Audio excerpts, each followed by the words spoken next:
이스라엘이여, 너는 행복한 사람이로다. 아멘. 이 시간은 사무엘하 31번째 시간입니다.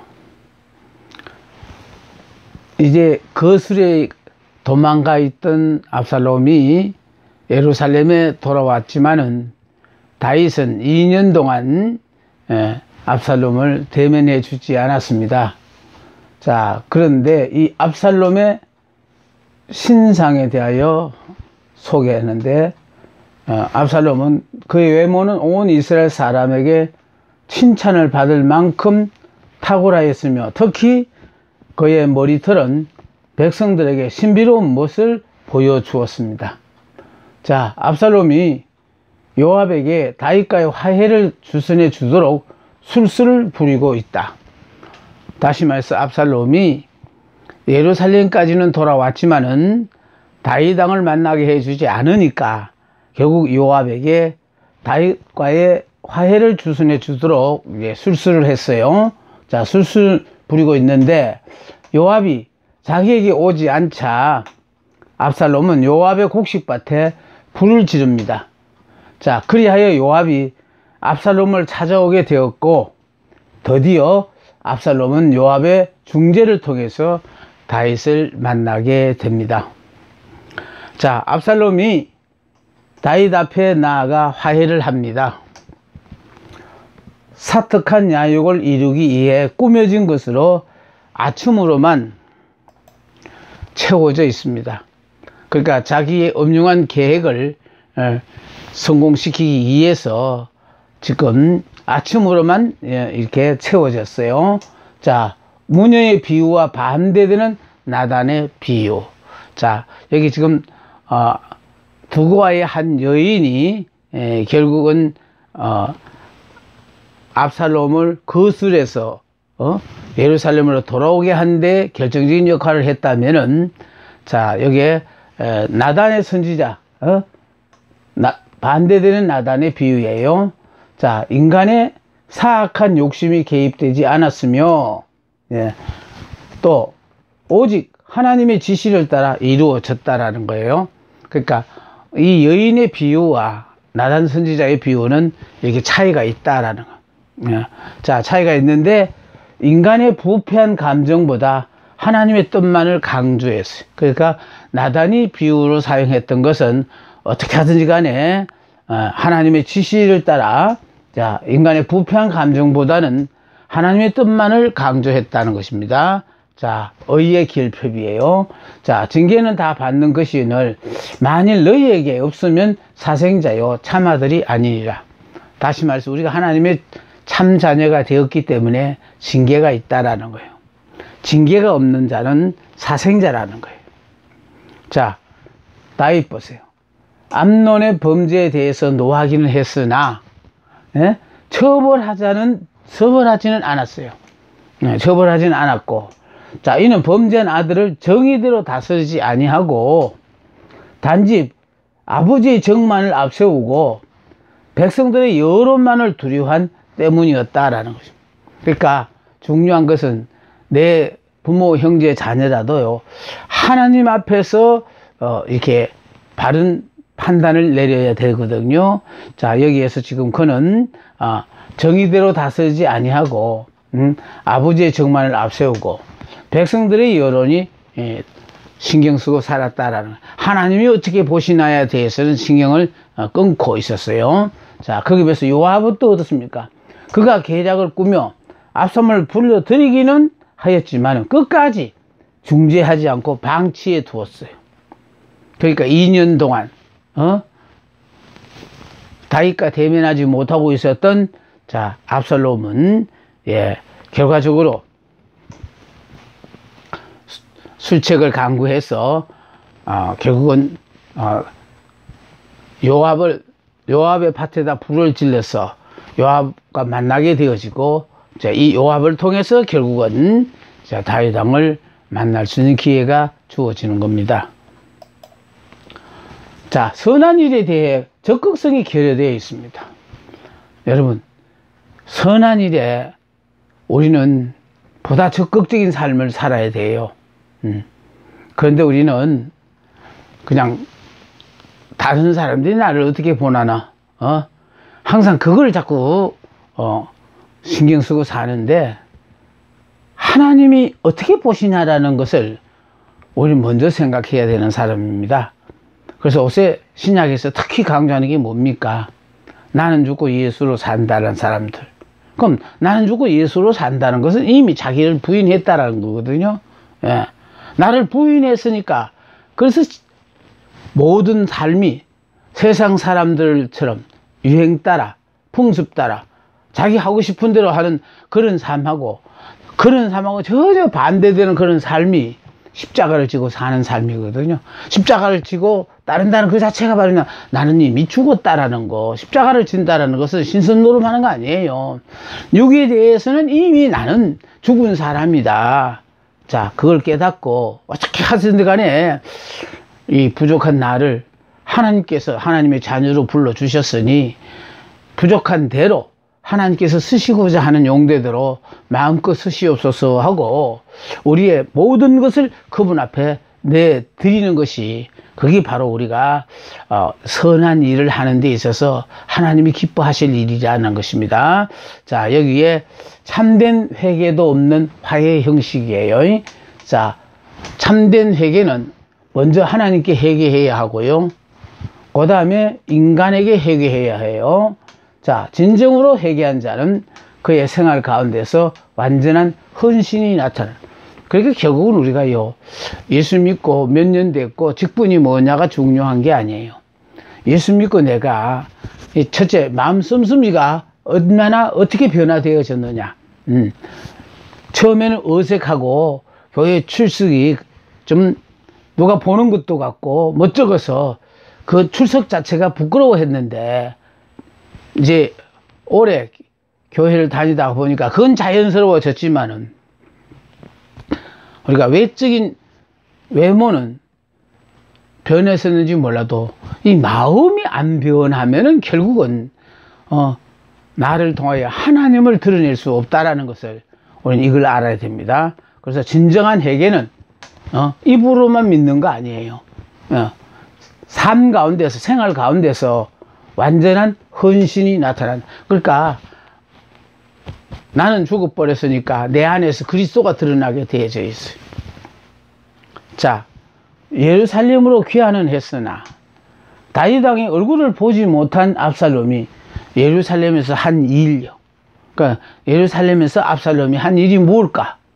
2년 동안 다윗 왕을 뵙지 못하는 동안에, 자, 병거와 말을 준비하고 아버지 다윗의 실정을 비난하고 또 거짓 동정으로 사람들의 환심을 이렇게 사고 또 선량한 백성을 기만하여 불의의 도당을 강화하여 결국은 다윗을 대적하는 반란을 일으켰다라는.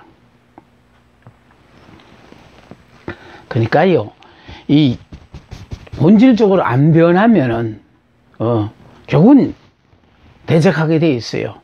우리가 예수 믿고 우리 인간의 의로 사는 사람은 어떻게 하더라도 안 죽고 상대를 죽여야 된다고 생각하고 사는 사람들이고요, 이제 우리가 예수를 믿음으로 나는 이미 죽어버렸으니까 내 생각과 방법이 없어요. 오로지 하나님이 허락하신 그 환경에 순응, 주신 말씀에 이해 불문하고 무조건 아멘. 그래서 자족하며 감사하며 사는 거거든요. 자, 이렇게 변화된 사람은 결국은 자신을 위해 살지 않아요.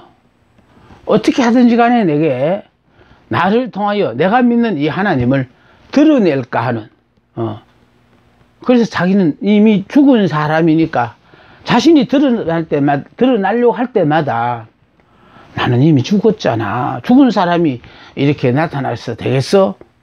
나는 이미 예수 믿는 순간에 나는 야곱에서 이스라엘로 바뀌어진 사람이야.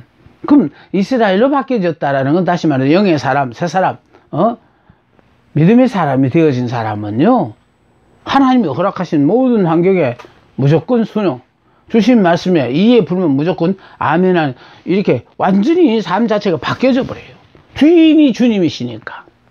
그러나 이렇게 삶 자체가 안 바뀌어진 사람은 어떻게든지 자기 세력을 규합하고, 그래서 호시탐탐 기회를 노리는, 이렇게 사는 사람으로 바뀌어요. 그래서 지금 나는 지금 현 시점에서 신앙생활 하는 여러분들에게, 내가 교회를 몇 년 다녔고 교회의 직분이 뭐다라는 것 가지고 위로받고 사셔서는 안 되고, 정말 내 삶의 주인이 주님이신지 나 자신인지를 여러분이 생각해 보셔야 돼요. 이미 우리는요, 이스라엘이요, 너는 행복한 사람이라는 거는 너는 이미 죽은 사람이라는 거예요.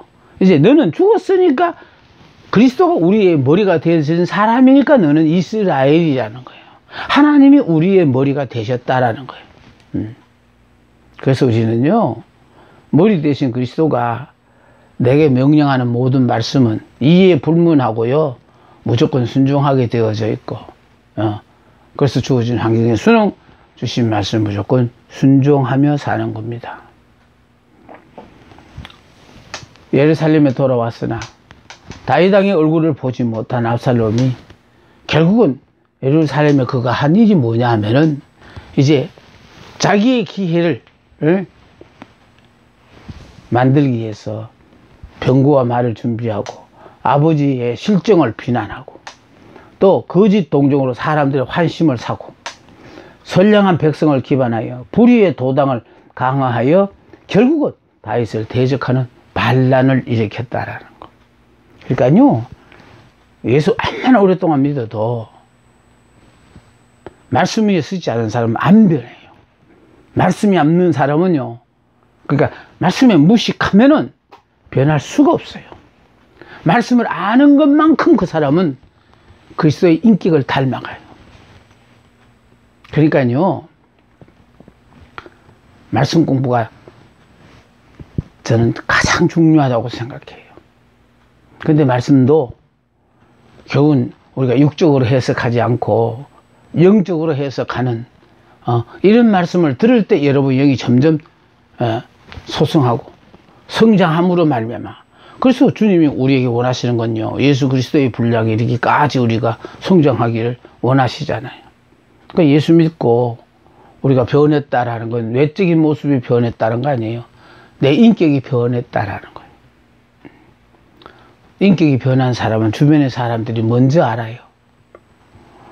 자, 이렇게요, 변화의 장소에는 와 있지만은 전혀 변화하고는 상관없이 말씀을 배워서 그 말씀을 가지고 남을 평가하는 그런 사람들 말고요, 우리가 말씀대로 살면은 절대로 다른 사람을요 평가할 수가 없어요. 아니, 나도 말씀대로 다 살지 못한 주제에 남들 보고 잘 믿니 못 믿니 평가 어떻게 합니까?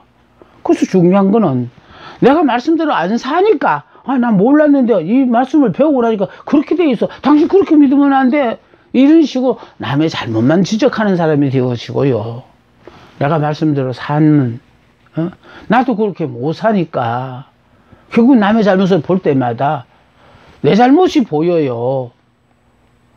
그래서 어떻게든지 말로서 보여주려고, 가르치려고 생각하지 않고 내 변화된 삶을 통하여 내 주변의 사람들 앞에 내가 믿는 예수를 전하려고 그렇게 애를 쓰시는 여러분들이 되셔야 된다고.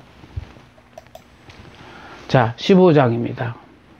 드디어 모든 준비가 갖추어지니까 압살롬이 반역을 한다라는 거예요. 압살롬은 궁전에서 자기의 지위가 회복되자마자 왕위에 오르고자 하는 목표를 세웠다라는 거예요. 그러니까 자기도 왕이 되고 싶다라는 거예요. 왕위에 오르고자 목표를 세웠어요. 고통 속에서 겸손을 배우지 못한 그는 고통이 끝나자 교만해졌어요. 그러니까 하나님 우리에게 왜 고통을 주시느냐, 그 고통 속에서 겸손을 배워야 해요. 그러니까 우리가 어떤 절망적인 상황에 처했을 때 나는 이런 일을 당하면 능히 감당하리라고 생각했는데 내 자신에게도 이걸 감당할 능력도 없을 뿐만 아니라 내 주변에도 나를 도와줄 만한 사람도 없구나. 이런 걸 빨리빨리 깨달아야 돼요. 그래서 오로지 나도 능력이 없고 내 주변에 날 도와줄 분이 없다라는 걸 본인이 깨달았다면 그럼 의지할 분 하나님밖에 없잖아요. 그러니까 꼭 굳이 실패와 좌절과 여러 가지 일들을 통하여 깨닫지 마시고 정말 본인 스스로가 나는 다른 사람과 내가 보더라도 부족한 점이 많다는 걸 깨달을 때마다 이 부족한 나를 하나님이 그나마 이렇게 붙잡고 써주시는 것에도 감사하다고 생각하면서 자꾸 깨달을수록요 겸손해져요. 내려가요 자꾸. 그러니까 오죽하면은 바울이요 사도 중에 작은 자라고 하잖아요. 처음에는 은혜를 받고 사도 중에 작은 자라고 생각했는데 나중에는요 죄인 중에 괴수라고 얘기하잖아요. 그러니까 우리가 말씀이 깊은 곳에, 그게 얕은 곳에 던지면 안 그래요. 깊은 곳에 말씀을 던지면요 시몬 베드로가 뭐라고 합니까? 주여 나를 떠나소서 나는 죄인으로서이다. 말씀이 깊은 곳에 자신을 던지면 전부 다 아주 죄인이 되어집니다. 말씀이 얕은 곳에 던졌으니까 못 깨닫는 거예요. 그래서 이렇게 자꾸요 은혜를 받고 더 밝은 빛 대신 주님 앞으로 한 발자국씩 나아가면 나아갈수록 그전에는 보이지 않았던 내 허물과 죄가 자꾸 드러나게 되어지고, 그럼 허물과 죄가 드러나면 이렇게 허물과 죄가 많은 나를 하나님이 이런 것을 덮으시고 나를 이렇게 붙잡고 서 주시는 것만 해도 감사하던 말만 나와요. 그래서 그냥 이 한 목숨 기꺼이 하나님 앞에 드리는 것이 저로서는 최고의 영광입니다 하고 하나님 앞에 헌신하는 사람으로 바뀌어집니다. 문제는요 고통 속에서 겸손을 배워야 되거든요. 하늘의 원리는 전부 다 이렇게 내려와요. 그 은혜를 받으면 받을수록 자꾸 더 겸손한 사람이에요. 그 땅의 것은 보세요. 계속해서 알면 아는 만큼 잘난 척가 저기 교만해 있어요. 그러니까 결국은요 높이 올라갔다가 다 꺾이면 그냥 바로 끝나는 거예요. 그러니까 올라갈수록 자꾸 본인이 애써서 겸손하게 낮아져야 돼요.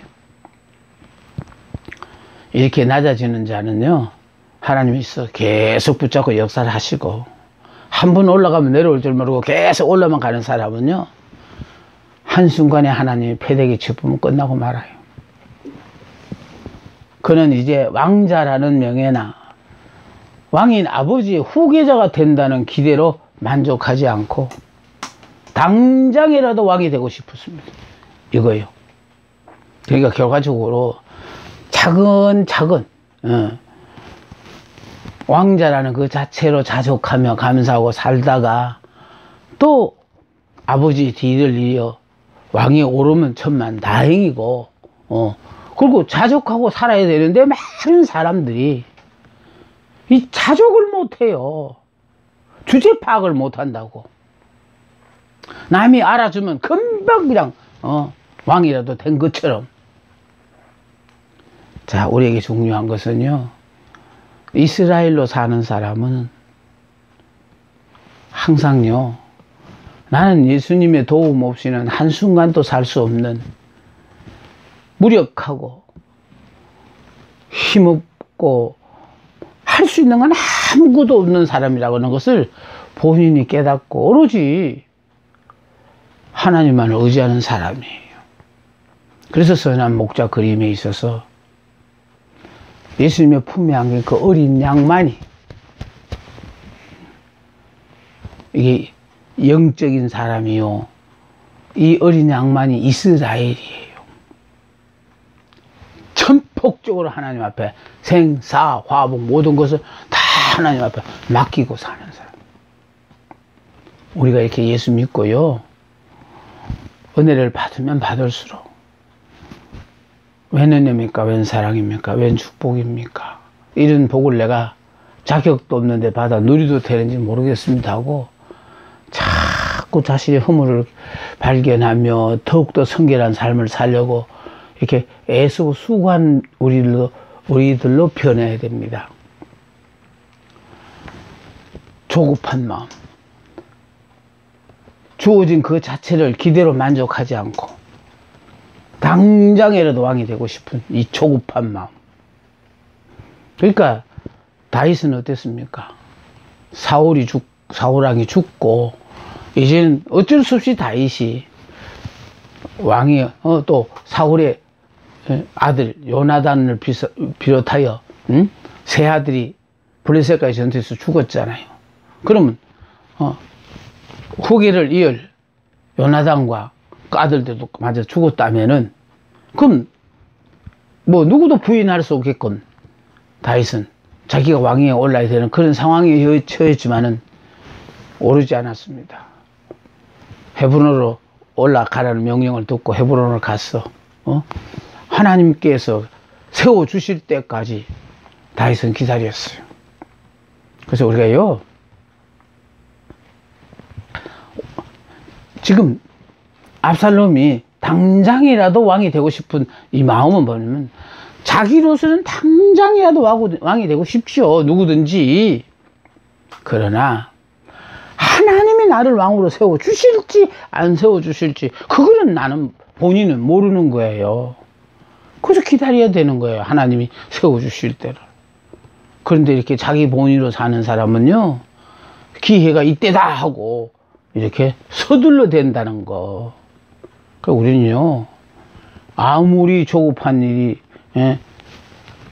우리 상황에 벌어지더라도요, 그냥 지금까지도 에베네셀의 하나님이 여기까지 도우신 하나님이라고 여러분이 믿으시고 현재 임마누엘로 나와 더불어 함께 하시는 하나님이라고 믿으신다면 앞으로 문제에 있어서도 여호와 일의 하나님께서 함께 해주시라는 그걸 믿는 거예요. 그래서 지금까지의 과거의 일은 주님이 하셨습니다. 지금 현재 일은 주님이 하고 계십니다. 앞으로 미래의 일은 주님이 하실 것입니다. 그냥 내가 해야 될 게 하나도 없어요. 그 천폭적으로 그분한테 맡기고 때를 기다리면은 하나님의 때에 우리를 하나님께서 세우시는 거예요. 그런데 아직도 내 자아를 포기하지 못한 사람은 자기가 원하는 대로 그렇게 되기를 위해서 이렇게 조급하게 서둘러 되는 경우가 참 너무 많습니다. 압살롬의 반역 준비 보세요. 그는 스스로 제 자신을 위대한 인물로 부각시키기 위해서, 그 인간의 방법은 그래요. 어떻게 하든지 사람이 나를 알아줘야 되니까 그래서 계속해서 PR을 하는 거예요. 그냥 광고를 내서 어떻게 하든지 많은 사람들 앞에 자신을 알려고 애를 쓰잖아요. 이방 나라의 왕들이 흔히 행하던 행차를 선보였어요. 그러니까 소박하게 행차하는 다윗왕의 행차가 부끄러움을 느끼게끔 그래서 자기는 아주 멋있게 그래서 아주 왕들이 흔히 행하던 행차를 선보였어요. 압살롬이 자기를 위하여 병거와 말들을 준비하고 호위병 50명을 그 앞에 세우네. 혼자 가지도 않아요. 앞에 50명의 호위병이 탁 하면 위풍당당 자기를 자꾸 드러내려고 길을 쓰는 겁니다. 그는 이러한 행차를 통해서 평소에 검소하게 다니던 다윗 왕을 상대적으로 초라하게 보이도록 만들었다라는 거예요. 아버지와 나는 차원이 다르다는 거예요. 그 시대 때는 그렇게 했더라도 요새는 그렇게 안 한다는 식으로 자, 평소 검소하게 다니던 다윗 왕의 상대적으로 초라하게 보이도록 만들었습니다. 그는 마치 다윗이 왕의 중요한 임무인 재판을 게을리하고 있느냐, 백성들에게 다윗을 매도하고 스스로 자기를 민중의 재판관으로 내세웠어요. 그러니까 지금 자기 아버지가 잘못하고 있다라는 거예요. 그래서 자기가 스스로 민중의 재판관으로 나섰어요. 그는 자신을 공의로운 재판관이라고 자처하면서 자기에게 모든 소속 문제를 가져와 맡기라고 선언했어요. 그는 손을 내밀며 입을 맞추는 가운데 백성들의 마음을 도둑질했어요. 자, 우리는 여기서 이거 하나 여러분 짚고 넘어가야 될 것은요, 사람의 권위는 사람들이 세워줘요. 그런데 하늘의 권위는 하나님이 주시는 거거든요.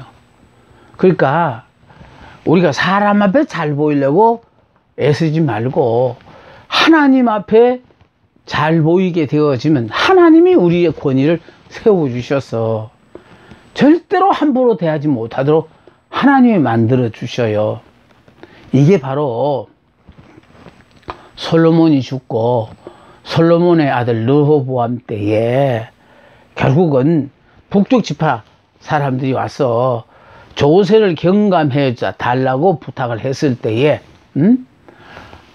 나이 많은 장로님들 앞에 가서 어떻게 했으면 좋겠냐고 조언을 구했을 때에 백성들을 정말 이렇게 그들이 바라는 바대로 들어줄 뿐만 아니라 섬기라고 그렇게 권해요.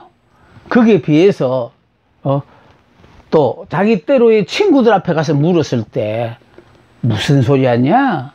너희 아버지는 그보다 더 했는데도 아무 소리 없었어.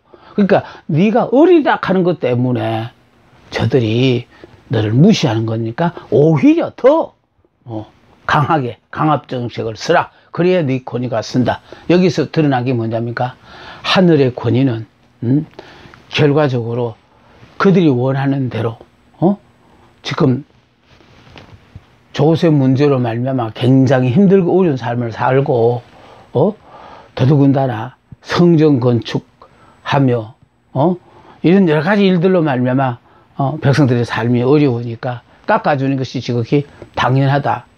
이렇게 생각하는 받아들이라는 거고요. 자기 또래 친구들의 진언은 오히려 더 너를 얕보고 하는 일이니까 강압정책을 쓰라고 그렇게 권해요. 그래서 르호보암이 선택한 것이 바로 강압정책이거든요. 그러니까 강압정책을 썼기 때문에 무슨 일이 벌어졌냐? 나라가 갈라져 버렸어요.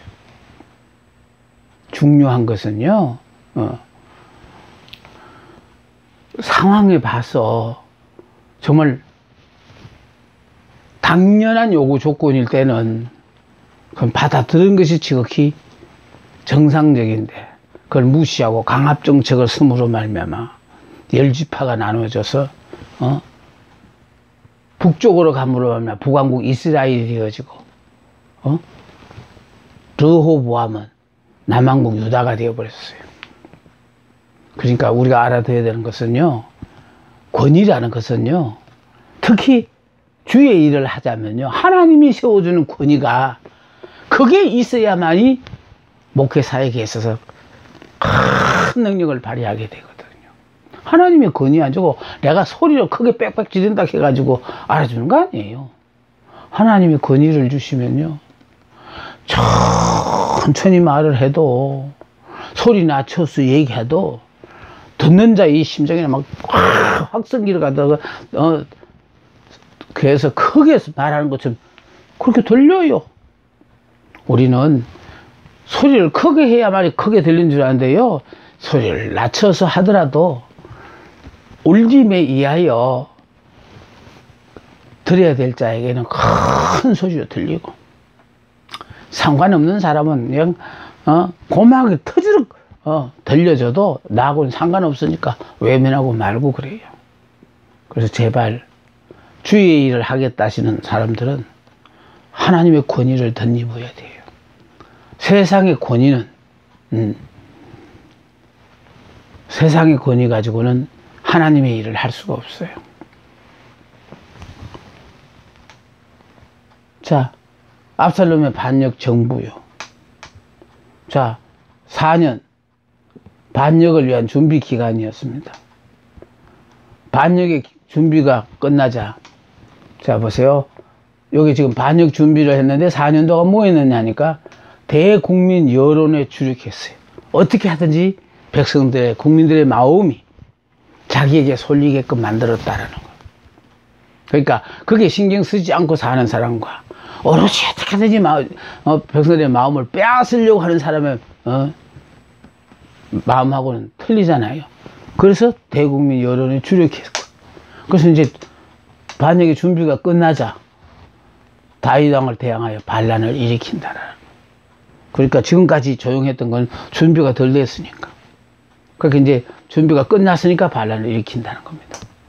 자, 압살롬은 거짓 서원으로 왕으로부터 자신의 헤브론 행을 승낙받았어요. 다시 말해 자기가 서원한 게 있는데 그 서원을 지키기 위해서 제가 헤브론을 좀 갔다 와야 되겠습니다 하고, 그래서 거짓 서원을 왕으로부터 자신의 헤브론 행을 승낙받았어요. 자, 압살롬이 왕께 고하되 내가 여호와께 서원한 것이 있으니 청하건대 나로 헤브론에 가서 그 서원을 이루게 하소서. 종이 아람 거술에 있을 때 서원하기를 만일 여호와께서 나를 예루살렘으로 돌아가게 하시면 내가 여호와를 섬기리이다 하고 이런 서원을 했다라는 거예요. 그러니까 이 서원을 이행하기 위해서 내가 헤브론으로 올라가게 좀 해달라고 허락을 받았다는 거예요. 그런데 자, 헤브론에서 반란을 일으키는 압살롬이요. 헤브론은 본래 다윗 왕이 유다 왕으로 기름 부음을 받은 곳이 헤브론이에요. 그러니까 다윗이 하나님을 기도했을 때 올라가니까 하니까 올라가라 그랬어요. 어디로 가니까 헤브론으로 올라가라. 예. 그래서 헤브론이 바로 뭐냐? 유다 왕으로 기름 부음을 받은 곳이에요. 자, 압살롬을 지지하는 백성들, 압살롬을 새로운 왕으로 지지하고 나선 무리들이, 그러니까요, 이렇게 백성들의 마음을 빼앗았으니까 빼앗기는 백성들은 이제 압살롬을 지지하는 거예요. 그러니까 우리가요, 정신 똑바로 살지 않으면은 이런 무리들이 그냥 그 군중 심리에 의해서 휩싸여서 내가 그게 끼워야 되는지 안 끼워야 되는지 그것까지도 판단해 보지 않고 어울리는 사람들이 들어있거든요. 자, 그래서 압살롬을 새로운 왕으로 지지하고 나선 무리들이 한결같이